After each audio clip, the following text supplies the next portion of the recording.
नमस्कार. आरोग्यशाहीमध्ये मी वैद्य भाग्यश्री आणि मी वैद्य नमिता आपलं स्वागत करतो. आरोग्यशाहीमधलं तिसरं अक्षर आहे ग. ग अर्थातच गर्भसंस्काराचा. गर्भारपणात केलेल्या प्रत्येक गोष्टीचा परिणाम हा आतल्या गर्भावर होत असतो याची जाणीव भावी आईवडिलांच्या मनात 24/7 असायला हवी.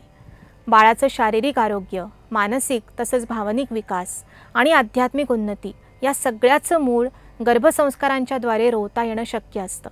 म्हणूनच गर्भारपणात आहार आचरणाच्या बरोबरीने योग, संगीत, मंत्रश्रवण, ध्यान, उपासना या सर्वांचा समावेश केलेला असतो.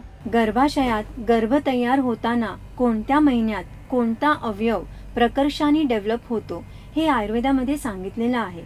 फॉर एक्झाम्पल, 4थ्या महिन्यात गर्भाचं हृदय प्रकर्षाने डेव्हलप होत असतं. हृदय आणि मांसधातूचा संबंध असल्यामुळे हृदयाच्या सशक्ततेसाठी गर्भवतीने 4थ्या महिन्यापासून पुढे किमान 3 महिन्यांसाठी मांस पोषक द्रव्यांचं सेवन करणं उपयुक्त असतं. या दृष्टीने आयुर्वेदामध्ये गर्भवतीला 4थ्या महिन्यात घरी बनवलेलं ताजं लोणी खायला सांगितलेलं आहे. याच्याच बरोबरीने रोज सकाळी आणि संध्याकाळी एक चांगल्या प्रतीचा खजूर आतली बी काढून टाकून त्यात घरी बनवलेलं साजूक तूप भरून खाणं हे सुद्धा मांसपोषक पर्यायाने हृदयाला पोषक असतं. खजूर रक्तवर्धक असल्याने गर्भवतीचं हिमोग्लोबिन, आयर्न या गोष्टी नीट राहण्यासाठी मदत मिळते.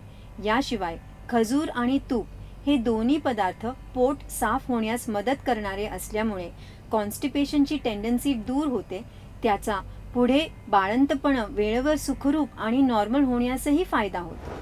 लोणी, खजूर, तूप खाण्यामध्ये असलं की जन्मतः बाळाचं वजन चांगलं असतं, तसंच नंतर ते बाळसंही छान धरतं असं दिसून येतं.